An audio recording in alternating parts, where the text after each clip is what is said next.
All right. Hi, everyone. I'm from Monkton, and we are the tiny grant recipients for the grant that we applied for was for birdwatching kits, and we are cooperating with our town's library for the circulation of them. So if you want to go to the next slide, Marion. So we took on this project as part of our mission, which is the same similar mission that you all have to take advantage of community education on conservation topics and forward projects and opportunities for that for our town's community. And that's where we're coming from with the education part of the bird watching kits. And so this slide's just a quote of the Conservation Commission mission. So there's that. So if we want to go to the next slide. Um, so a lot of you are probably birders, and you've probably been asked the question, what was your spark bird that got you into birding? And our Conservation Commission in Moncton has had a little bit of a soft focus, if you will, on birding over the past couple of years. We sponsored a bird walk. We cooperated with our town's rec committee on managing our park for bird habitat, specifically the bobolinks and their nesting and the mowing of the park and that kind of thing. So we've kind of been focused on birds. And the question of what was your spark bird kind of sparked the idea of bird watching kits for the library to help us lend out. There are libraries out in the world that will lend things other than books, ranging from, garden equipment to seeds to houseplant exchange, and even things like DVDs and CDs and all sorts of things. And even some board games you can borrow from libraries, including the Russell Memorial Library. So it was not such a far leap to wonder if the library could help us get some binoculars out into the community and get people sparked on birding, and hopefully that leads to more involvement in other conservation topics. That's how we got the idea. And it didn't seem like too far of a leap, or if it seemed like a good fit for the tiny grant program as well. So Marion, if you want to go to the next slide. When we talked to the library about them, we are fortunate in Moncton to have a strong library with a dynamic staff that's can-do attitude. So they were all game to help us pull this off and agreed to take care of the items and put them into the circulation system. So I'll get to what's in them in a minute, but they're very excited to have them in the circulation. And so far this summer, there's only been one circulation so far. And as you can see in this quote here, our library has had some turnover that was pretty disruptive for them this past summer. So they are doing pretty well given that amount of turnover. They've had that one of the kits, we bought three sets of items for three different kits, and they are named after the color of the binoculars. So the blue kit has been out in circulation so far. And I'm hoping that with migration in full swing, folks realize that and maybe take advantage of the other two kits so far this autumn. So there's that. If you want to go to the next slide, Marion. Here's me launching the kits at our town's Strawberry Festival, which is a fundraiser for the library every June.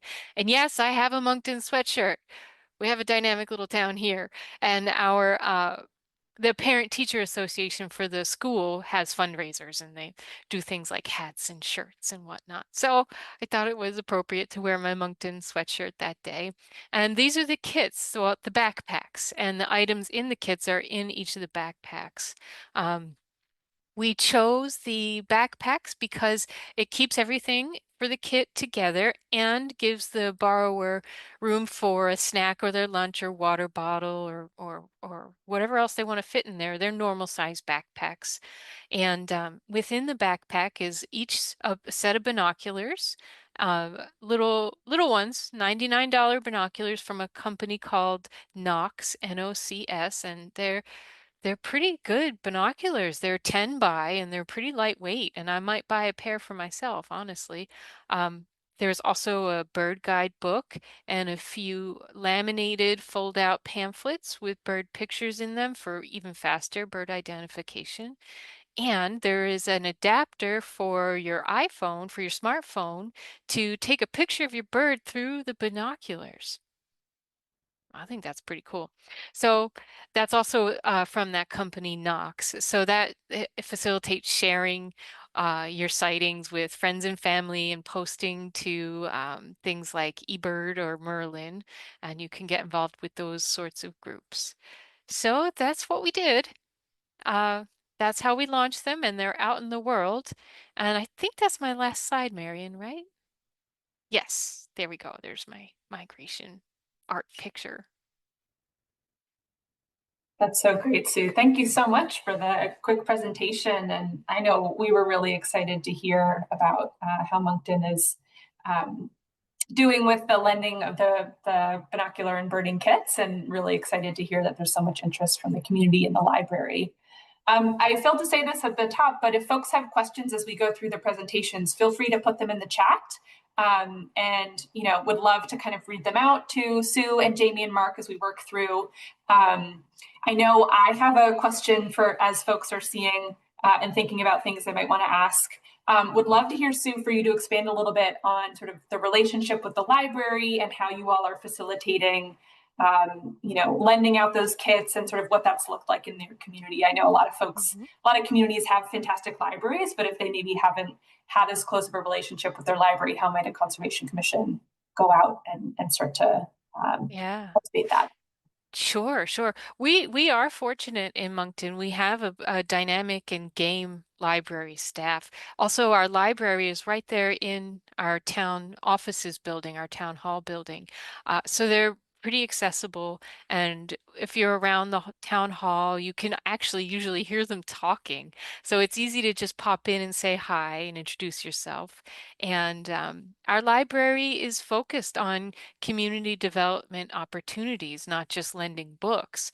So they have many little events. They have a game night, they have a poem night, they have a stitching night, things like that. So they're happy to be involved, and they recognize the role and the influence that they can have in our community over providing places for people to connect and build community and interact and build relationships. So this wasn't such a big leap for them, honestly. It was really emails back and forth to our head librarian, who has since moved on.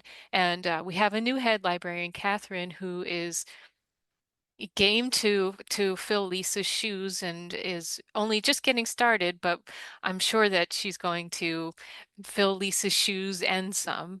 And it was really that simple. We didn't have to work that hard. We had a library staff that's game for it. That's great. Well, not seeing any other questions in the chat, and in the interest of time, do want to move on to our next presentation. But thank you again, Sue. And folks, if you have questions, feel free to add them in, and we can get to them in the chat as well. Thanks so much, Sue. Thanks.